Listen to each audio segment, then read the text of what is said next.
If you're a teacher, you already know how much time grading can take. In this video, I want to show you a tool called GradingPal, an AI grading and feedback assistant designed specifically for teachers. The basic idea is simple.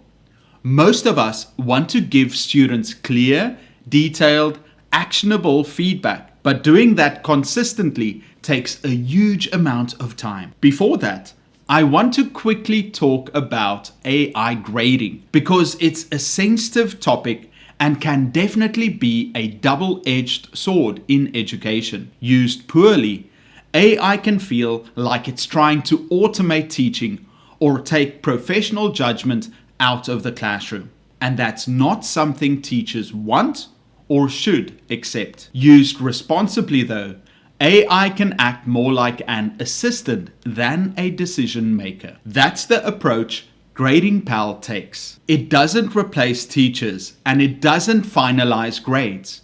Instead, it provides initial, first draft scores and feedback.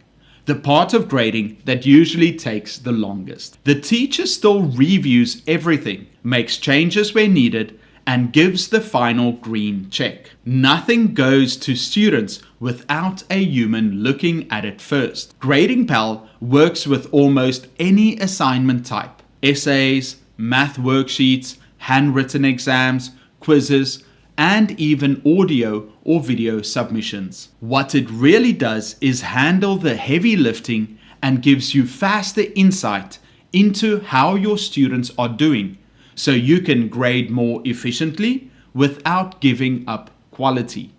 Let me show you how it works. Here, you're looking at scoring and feedback that GradingPal gave on a student essay. It can use a rubric that you've uploaded, or it can generate one with AI. And then, as you can see here, it can score all of your students across your whole class really objectively based on that rubric, and it gives teachers evidence of where the score came from in the student's writing. This is a starting point, not the final judgment. You can agree with the score, tweak it, or completely change it.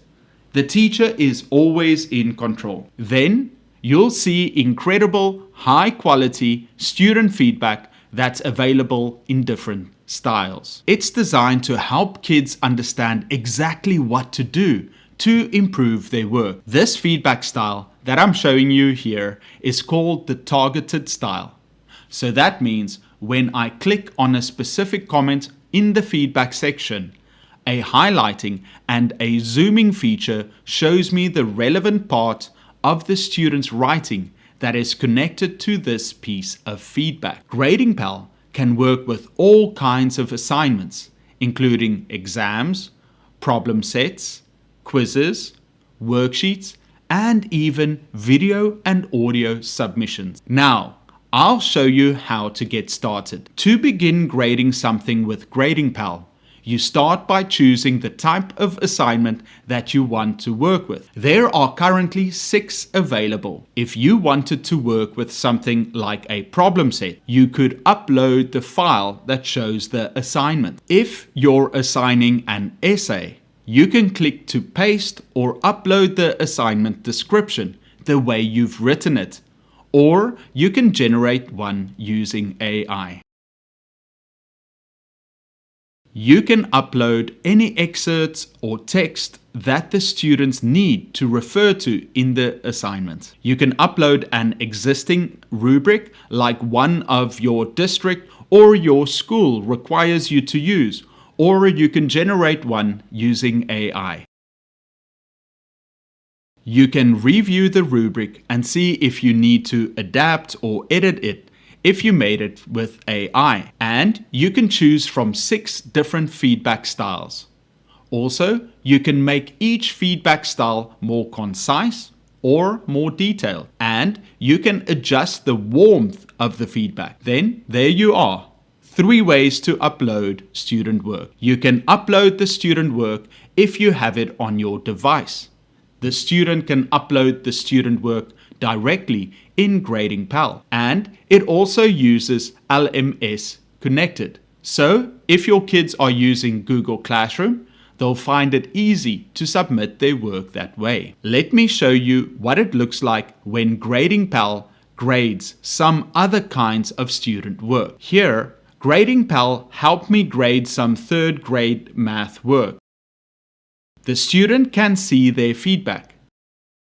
They can see a breakdown of their score. They can see the strengths and areas for improvement.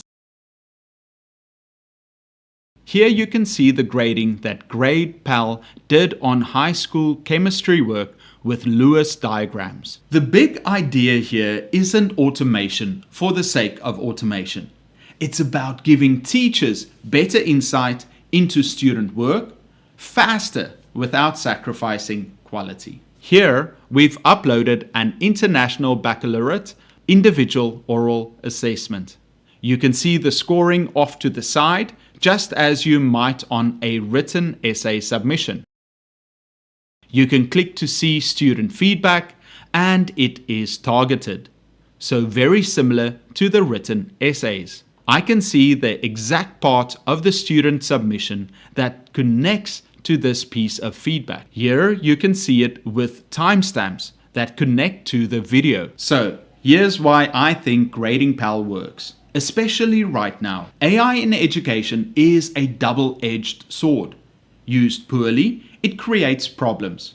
Used responsibly, it can take a huge amount of pressure off teachers. GradingPal sits on the responsible side. It doesn't replace you. It doesn't finalize grades. It doesn't remove professional judgment. It gives you a strong first draft, handles the logistics, and helps you see patterns in student understanding, and you make the final call. Teachers using GradingPal are saving 5 to 7 hours a week on grading, while actually giving students clearer, more actionable feedback. If grading is eating into your evenings or weekends, this is worth looking at. Head over to gradingpal.com and try it for yourself. At the very least, it might give you some of your time back, and that's something every teacher could use.